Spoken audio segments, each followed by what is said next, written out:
살아계신 하나님, 참 감사합니다. 오늘 이 아침에도 주의 말씀을 의지하여 주님을 바라봅니다. 광야의 길을 걸어가는 이스라엘 백성들을 40년이나 기다려주시고 완전한 영적 체질로 복음 체질이 되도록 축복하신 주님, 우리에게도 우리의 근본적인 마음의 중심과 우리의 삶의 모든 체질이 복음 중심으로 살아갈 수 있는 체질이 되도록 오늘도 말씀으로 주의 은혜와 능력으로 역사하시는 시간이 되게 하여 주옵소서. 감사드리며 예수님의 이름으로 기도드렸습니다. 아멘. 네, 오늘 하나님 말씀은 출애굽기 37장 10절에서 16절까지입니다.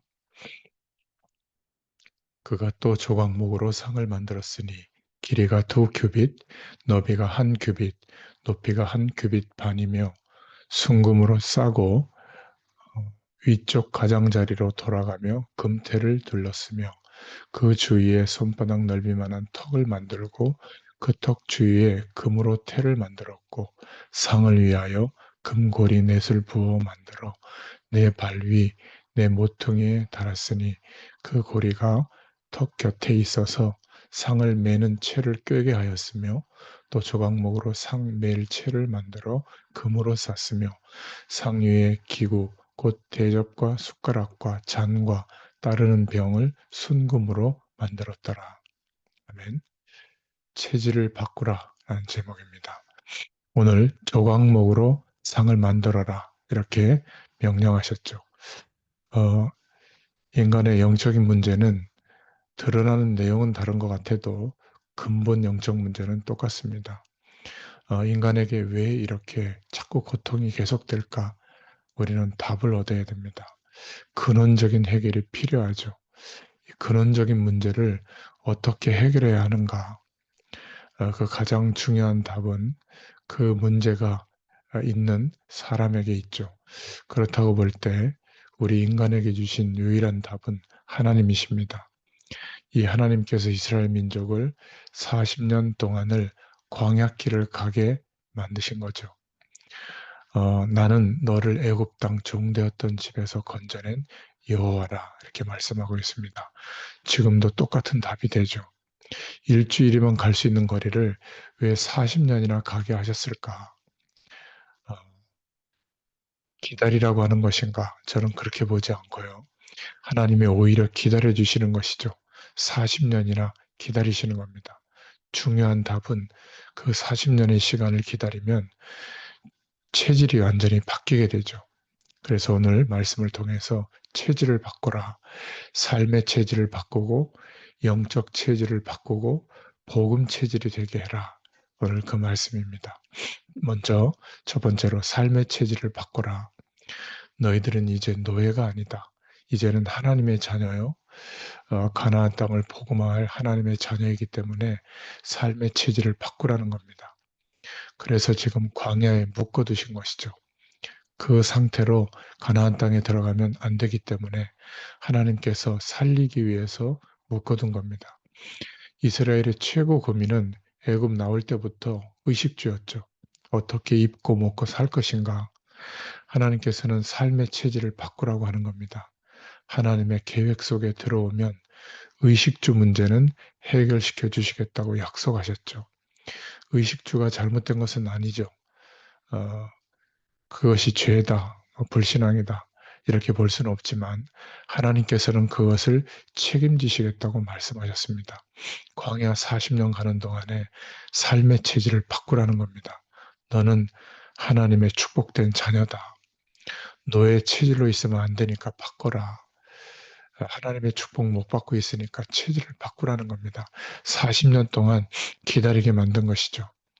하나님께서 하나님의 언약 속으로 하나님의 계획 속으로 들어오니까 믿음이 있든 없든 응답하셨습니다.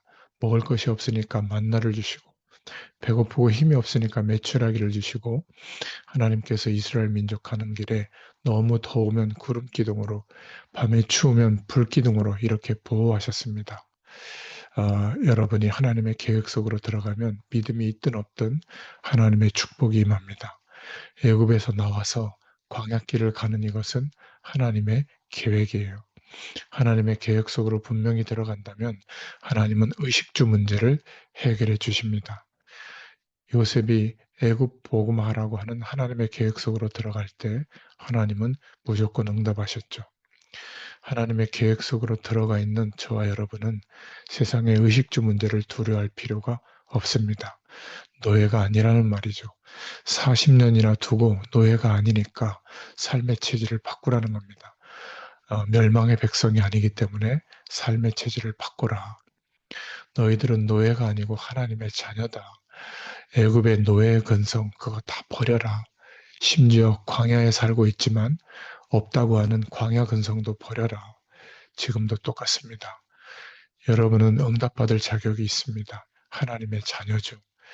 불신자를 살려야 될 자격이 있고 이유도 있고 사명도 있습니다. 틀림없습니다. 저 여러분의 삶의 체질부터 바꾸되 생각부터 바꾸시기를 바랍니다. 두 번째는 영적 체질로 바꾸라. 의식주 문제로 고민하던 사람들은 한 명도 가나안 땅에 못 들어갔습니다. 삶뿐만이 아니라 영적인 눈을 뜨는 영적 체질로 바꾸라는 말이죠. 정말로 우리가 고통을 제대로 이기려고 하면 영적 체질을 갖추라는 겁니다. 새 절기를 기억해라. 그래서 모든 흑암에서 빠져나온 이 절기를 기억해라. 또 영적 체질을 바꾸라는 의미에서 언약궤라는 메시지를 주셨죠. 그래서 성막을 만들어라. 그 중에 오늘 조각목으로 상을 만들어라. 이 조각목이라는 말은 출애굽기에 26번이나 나온다고 합니다. 모든 분야에 들어가는 나무가 다 조각목인데 아카시아 나무죠. 번식력이 굉장히 강합니다. 그것으로 만들어서 금으로 쌓아. 하나님께서 이스라엘 민족에게 삶의 체질도 바꾸고 영적 체질로 바꾸라는 겁니다. 쓸데없이 그리스도를 보내시고 십자가에 못 박고 한 것이 아닙니다. 쓸데없이 이 백성을 광야에 40년을 둔 것이 아니죠. 하나님이 쓸데없이 많은 종교가 있는데 또 그리스도를 보내시고 그렇게 하실 이유가 없습니다. 하나님은 우리에게 의식주 문제를 넘어서서 영적인 축복을 깨달으라고 하는 말입니다. 그렇죠. 세 번째로는 복음 체질이 되라는 겁니다. 아니 언약궤를 그렇게 만들라고 말씀해 놓고서 나중에는 언약궤를 없애버리셨어요. 본질을 놓쳐버리고 자꾸 형식적인 껍데기를 붙잡게 되니까 그렇게 하신 거죠. 하나님은 그렇게 지으라고 하는 성막, 또 나중에는 성전을 아예 없애버렸죠. 지금 현재 성막을 만들고 새 절기를 만들고 이것이 문제가 아니고 제대로 근본인 복음을 깨달아라 그 말이에요. 저와 여러분이 복음 체질이 되는 순간부터 놀라운 일이 벌어지기 시작합니다. 제대로 성막을 만들고 언약궤를 만들고 붙이고 그 말이 아닙니다.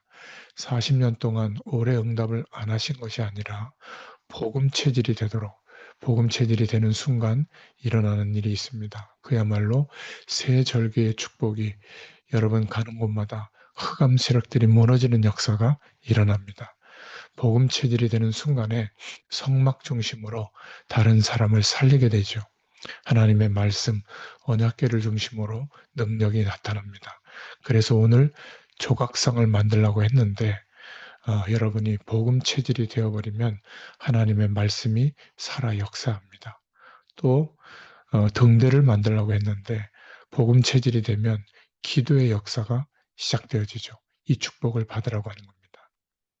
오늘 말씀을 통해서 왜 40년 동안인가 하나님이 우리에게 진짜 축복을 받으라는 겁니다. 내 삶 체질을 바꿔라.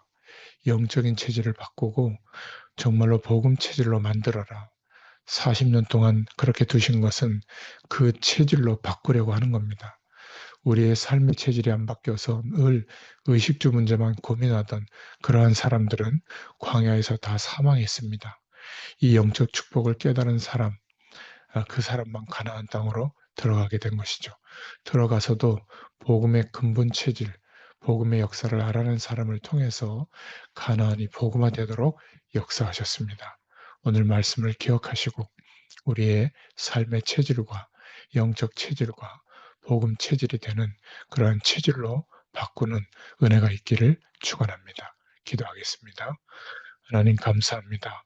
그리스도 안에서 우리의 현실 문제, 어려운 문제를 넘어서서 우리의 체질이 하나님이 보장하시고 인도하시는 삶에 대해 평안을 누리게 하시고 그 응답을 누리게 하시며 이제는 영적 체질로 성막을 중심으로 새 절기의 응답을 누리게 하시고 말씀의 능력이 나타나도록 은혜를 베풀어 주옵소서. 우리의 체질이 복음 체질이 되도록 역사하여 주옵소서. 예수님의 이름으로 감사하며 기도드렸습니다. 아멘. 예, 계속 기도하겠습니다.